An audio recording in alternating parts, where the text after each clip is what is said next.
Another sign of what's going on. There's somebody hanging out on the corner over here watching me all the time. Knocking on my door, I get phone calls, strange noises, you name it. Nothing I do seems to work. And they seem like they know exactly what I'm going to do, when I'm going to do it, and they stop it somehow. Like Joe told me, I mean, these guys can do anything. They got all sorts of money, they got all sorts of equipment, and sophisticated technology that we don't know anything about. And because obviously it's these are what I say or unorthodox methods, but Toni says they're not. They're just being kept secret. They're just poo-pooing them, and on the danger sign. There's danger on the box. Dangerous if ingested. Yeah. So I actually bought a box of borax and brought it home, and because I've been watching a few videos about how good it is to put a little bit of borax in some water and drink it every day, just as you said, Toni. And my husband looked at it and he said, "Did you see that on the label? It says dangerous if ingested." But they can look at turpentine therapy, right? I mean, they in the early 20th century they were using turpentine to heal cancer. Correct, Toni? Yeah. And again, you got to understand, this is what they did to us. They trained us to think in a one-dimensional thinking. In other words, you see a text, you read it, you believe it, that's it. You follow that text, you follow. You don't think, you don't assess, don't really research. And if you do research, it's usually a Google research at all. Nobody really investigates. And then when you start peeling back, you have to say, wait a minute. They were using this in open heart surgery. They were using this for cancer. They were using it for parasites. They were using it for people that are always damn near for gangrene. Turpentine can cure gangrene. So can DMSO. So can high enzyme intake can cure gangrene. But what did they do? They take it to the hospital and chop off the limb. Why? Doesn't need to be chopped. People don't even realize the benefit of white vinegar. The apple cider vinegar is just pure crap. It's loaded with nano because they're using the skin to create the fermentation process. But, and if you look at the research on apple cider vinegar, that all came from white vinegar, the research. And white vinegar is the only thing that will cure a diabetic foot sore. They don't have anything medically that can do that, but white vinegar does. Now, I've got all kinds of research on that too. And white vinegar also regulates insulin. White vinegar also kills cancer. Now, you have 4 acids in your intestinal tract. Acetic acid, which is vinegar, propionic acid, which comes from dairy, butyric acid, which can come from butter or from vegetables, and lactic acid, which also comes from fermented dairy. Without those acids in the gut, you can't produce healthy bacteria, you can't absorb your minerals, and you're open to any infection, whether it be viral, microbial, or parasitical. You have to be acidic to some level. Because of the nature of these metals coming into us, our body's going to go into an acidic state because it's trying to break this crap down. Not because you're eating a diet, it's because of environmental. Now, you do need minerals, and you do need minerals that are on an alkaline load to kind of balance it off, but the acid alkalinity thing was another line of horse hockey to, again, compromise the colon so that you could not absorb the nutrients properly, especially after the glyphosates flushed out 8 or 9 key minerals and left you with nothing but negative bacteria. So this is, like I said, first I disarm you. I disarm your gut, you're wide open. Then I strip you of minerals that produce enzymes, that produce antioxidants, that produce protection against algae infections, mold infections, viral infections, bacterial infections, fungal infections, microbial infections. I take that out of the equation. Now we're putting nano metal in the body. The body's looking for minerals. They're not there. So now what's it doing? It's incorporating these nano metals, which is now causing a DNA or genetic code altering effect. Okay, and now the enchilada of them all, we got these cell towers, you got the cell phones, you got the Wi-Fi, you got AM and FM radio, you got all these RF signals, ELF signals hitting you. And each one of these nanoparticles all operate at different frequencies. So any type of frequency that you get hit with can cause an activation process or an assembling process or followed. So there's no way you can lock onto these things because each one of these things modulate at over 100,000 modulations. There's no way you can lock onto it unless you had an AI that could actually look at everything at one time and then figure out the right attenuation to each one of these particles. And that's not possible at this stage. So, like I said, but we can put the technology to sleep. by giving it an EMF pulse. This is where we came up with a bucket, we came up with a triangle, and now I'm coming up with a vortex, a fan vortex that you can make, anybody can make at home, creating a magnetic vortex. And when you're within the field, because you're getting hit with so many different fields at one time, magnetic fields, guess what? It shut. Not only does it shut off, it comes out tattered, shattered, and let's go.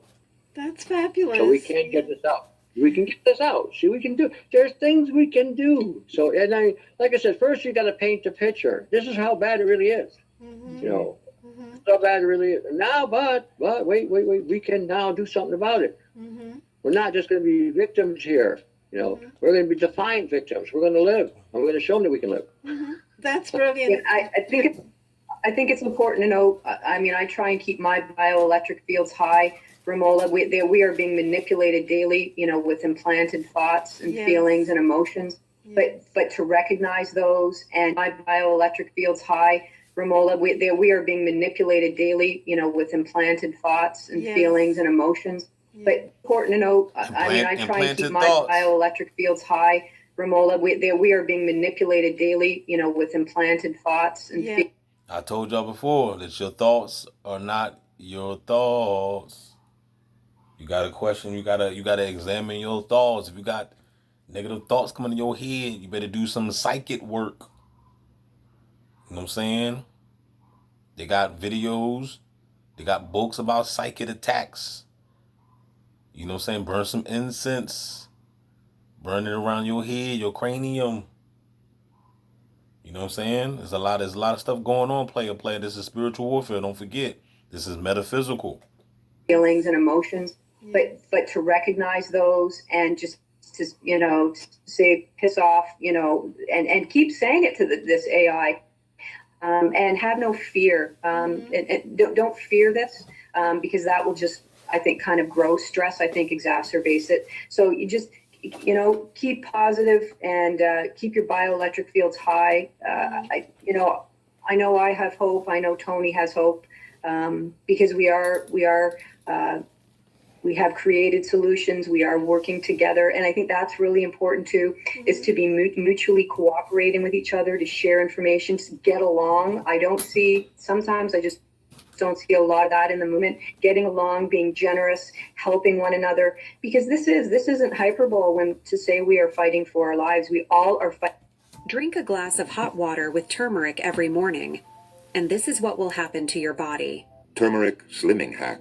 Fighting for our lives. Some just have not shown the symptomology, but rest assured, it's all coming to roost on everybody's doorstep, because this is an agenda that's been put in play a long time ago, and they're trying to disconnect us from spirit and God source. So that's why I say keep your bioelectric fields high, and realize that this is a program, and we're being hyper normalized to accept all the garbage that we're being fed in the TV and the news and our food, and everything is being normalized so that we're just being fed this dribble, and, you know, have to accept it, and being hyper evolved through the AI.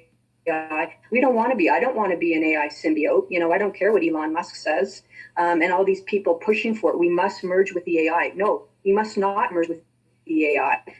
These are just front men for a really bigger, larger agenda, and we have to step away from it, and also step away and disengage from our tech, because this is one of the sources of this evil program. We don't need it. We become far too reliant on it.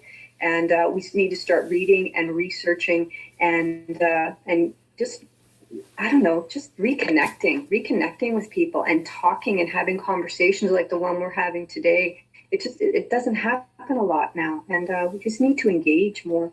Like, no more small talk. We need to be talking about what's going on in the world. Who gives a damn about the game and all that crap? Ah, shit. Hold on, y'all.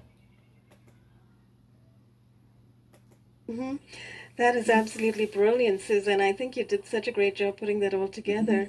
And I had no idea that it sounds to me that from what you were saying, that you were saying just resisting and saying no to the AI is actually a good thing, because in a sense you're establishing your sense of selfhood, you know, self-empowerment. Absolutely. When you're looking at how, I'll give you an example how this thing will assault you. You'll be in front of your computer and you'll be in, you know, deep concentration and discipline, trying to do whatever you got to do. And then you'll get an attack on the right side of the brain where all of a sudden memories are being extracted from you. Memories are made, violent memories, sad memories, terrorizing memories, fearful memories, whatever. Another time you may get an attack on the left side of the brain, where this is the seductive side, the sex side, the candy side, the sweet side, the entertainment side, the music side, whatever, right? So one side is to terrorize you, the other side is to seduce you. Then you may get another attack, or maybe a frontal attack here, where people that you're familiar with, family members, friends, associates, whatever, and all of a sudden they're there, but they're doing something bizarre. That's to distract, distort your sense of reality. So, and then sometimes with the right side, where you're feeling the terrorized side, let's say you were terrorized, you got into a fight, got into an argument, you lost the argument, you were humiliated or whatever, and you know this. But then the memory may get manipulated where actually you won when you didn't.